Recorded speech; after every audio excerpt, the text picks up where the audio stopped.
Member. Thank you, Chair. Yeah, no, I have two questions for corrections. I wanted to know what treatment and recovery is provided to inmates when they are incarcerated, and then what treatment and recovery is offered to them prior to release. How many counselors per inmate are available for inmates, and what transition planning is available? There you go. That's all my questions all at once, so thank you.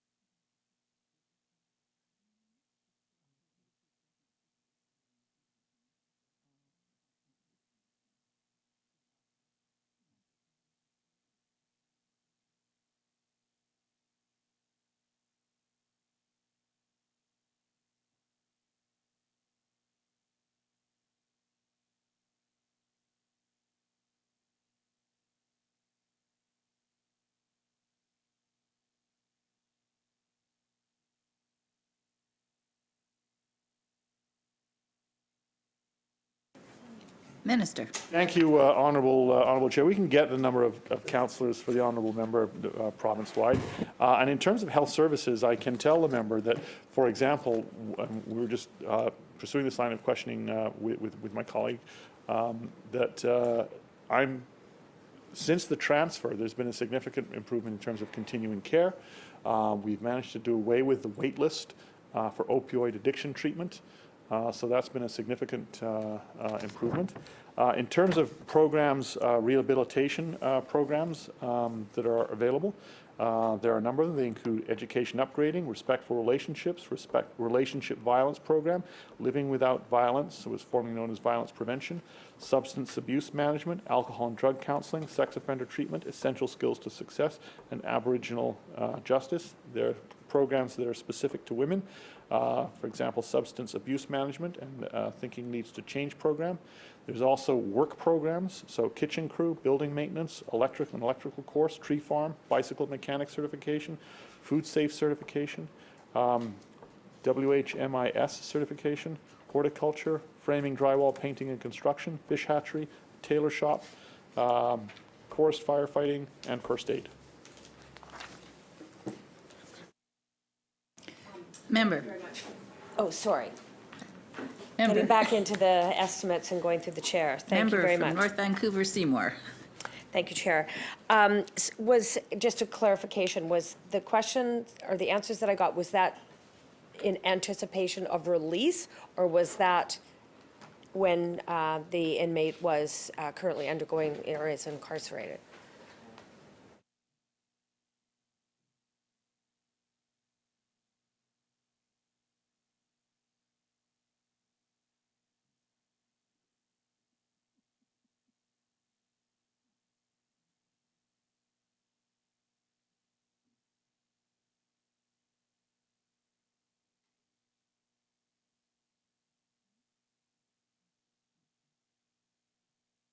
Minister.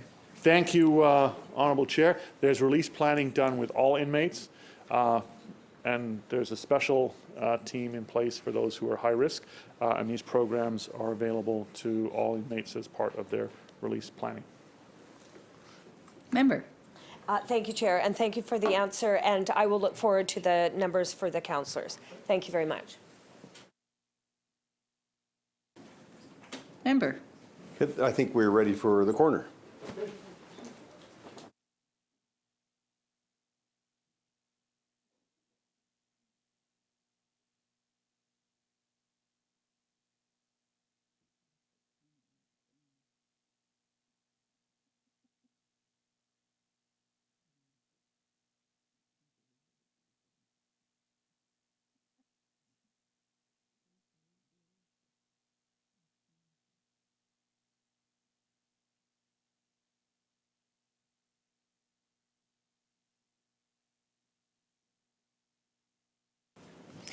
Member.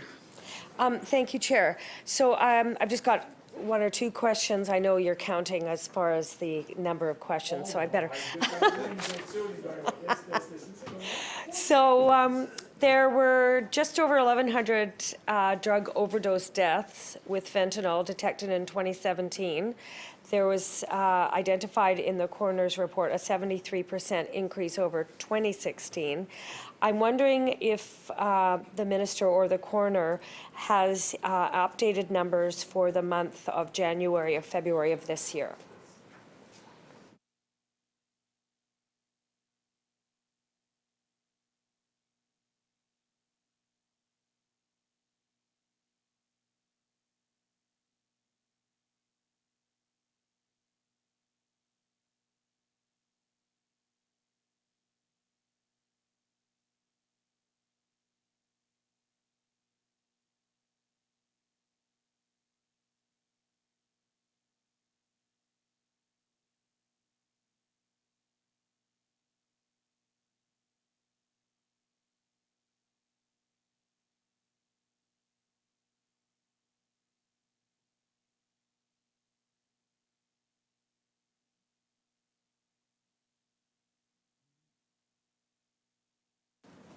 Minister. Thank you, Honourable Chair. Those numbers will be out at the end of this week.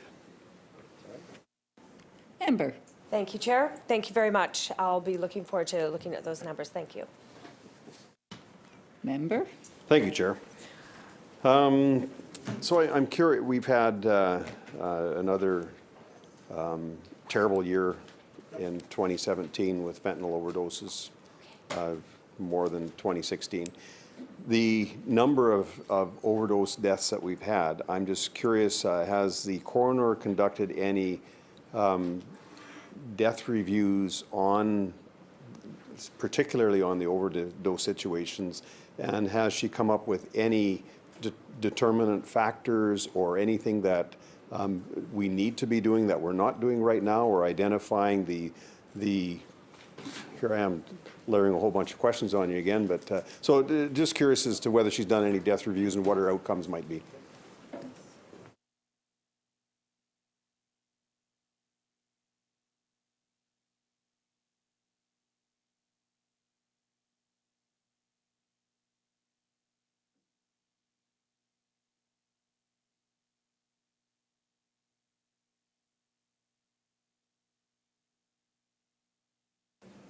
Minister. Thank you, Honourable Chair. Yes, in fact, October 11th, Death Review Panel was reviewing cases. They'll have a report coming out in the next couple of months. It's a multidisciplinary panel, so from right across a broad spectrum of health, Indigenous affairs, and obviously the coroner's office. And so I look forward to that report as well. Member. Thank you, Chair. Is that's the first one that's been done? Okay. The alarming trend, in my understanding, is that a lot of the unfortunate deaths related to fentanyl have been with young males in their own home or their own apartment, and it's not the downtown street people that we would normally associate that with. Is there an abnormally high number of that age group that are succumbing to the fentanyl overdoses?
Minister.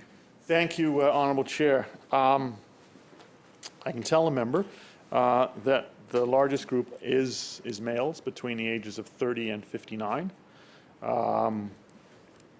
That 90% of those deaths take place indoors, and of that 90%, 60% take place in private residences. Vancouver has the highest per capita, followed by Surrey, and then followed by Victoria. Member. Thank you, Chair. Alarming numbers. And do we know if maybe your death review report on this will have all this?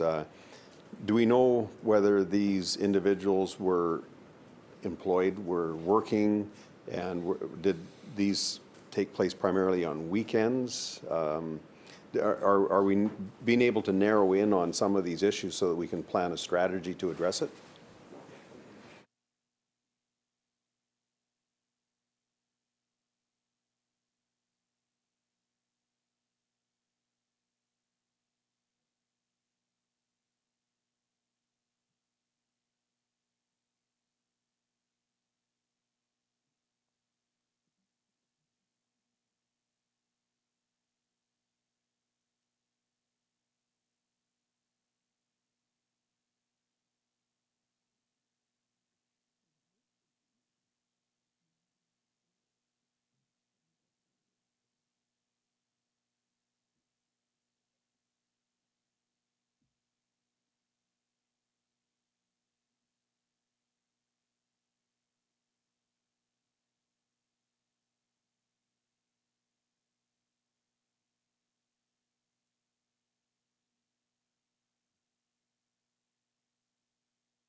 Minister. Thank you, Honourable Chair, through you to the Honourable Member. Hopefully this is a fairly comprehensive answer for the member, but every death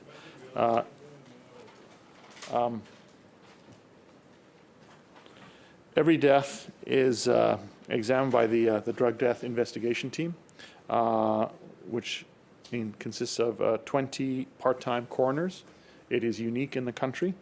Every death, one of the coroners investigates. There's an 11-page investigation protocol that they have to follow.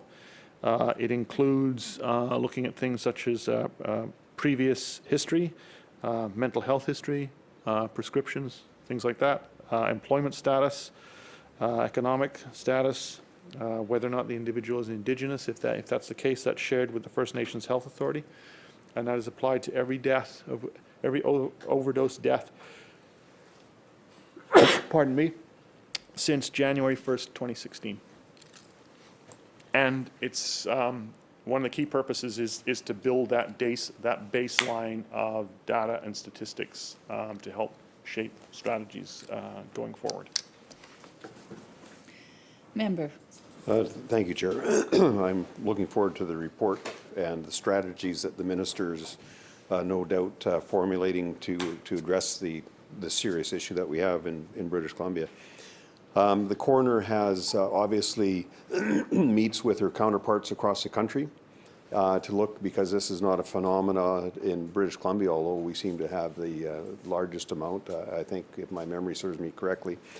Is there a national strategy that has developed from input from all the coroners across the country with respect to how we're going to deal with it nationally but provincially as well?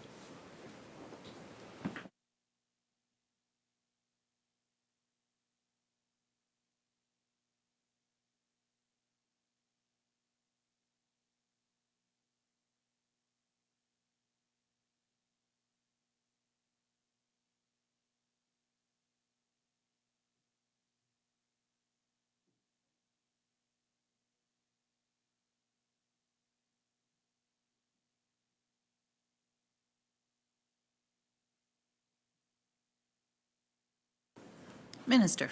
Thank you, Honourable Chair. Through you to the member. So the Feds have established an advisory committee on this issue. Provincial health officers are on that advisory committee.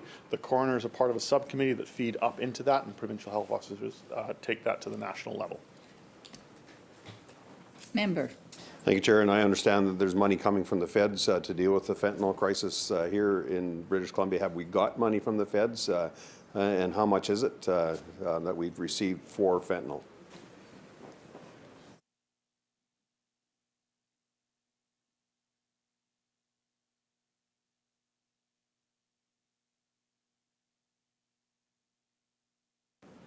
Minister. Thank you, Honourable Chair. That question is probably best directed to Minister Darcy, who's got the mental health and addictions file. Member. Thank you, Chair, and I realize that. How many, this review committee is 20 part-time provincial coroners. In addition to that, how many full-time provincial coroners do we have? Are all the positions staffed, and are they adequate to meet the increased demands that you've been facing?